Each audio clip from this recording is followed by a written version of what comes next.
দৌড় শুরু হয়ে গেছে, আমরা দেখতে পাচ্ছি ক্ষিপ্রতার সাথে তারা দৌড়ে এগিয়ে আসছে এবং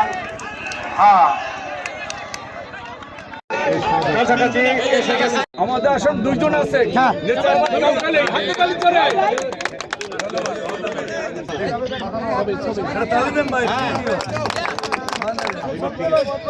তালিকার মধ্যে যারা প্রথম দ্বিতীয় তৃতীয় হয়েছে তারা তোমরা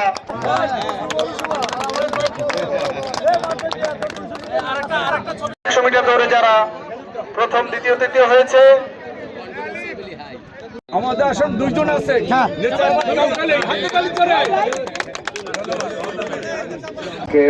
এই নতুন করে স্পোর্টস 2026-এর এই উদ্বোধনী অনুষ্ঠানে উপস্থিত সকল আমাদের ছোট্টমণিরা, আমি যারা এই প্রোগ্রামে যে স্পোর্টসে যারা তোমরা পার্টিসিপেট করছো, তোমাদেরকে বুঝতে হবে যেটা একটু আগে আমাদেরকে আলমগীর ভাই বললো, তোমাদেরকে সবাইকে জয় করার জন্য, জিতার জন্য কিন্তু পরিশ্রম করতে হবে এবং এটা মনে করতে হবে যে তোমরা আমাদের জেলার প্রতিনিধি, তোমরা ভালো করলে আমরা বাংলাদেশের মধ্যে আমাদের একটা সম্মান বাড়বে, তাই না? এটা বুঝতে পেরেছো তোমরা? তোমাদের উপর আমাদের আশা ভরসা।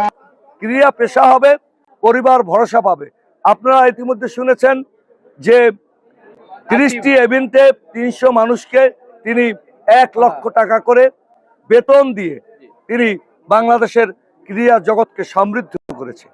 ঠিক তেমনিভাবে ক্লাস 4 থেকে 60টি আইটেমে এই পাঠ্যপুস্তকে অন্তর্ভুক্ত করে আমাদেরকে এই ক্রীড়াকে পেশা করার জন্য বা সুস্থ সবল দেহের জন্য তিনি কিন্তু অন্তর্ভুক্ত করেছেন।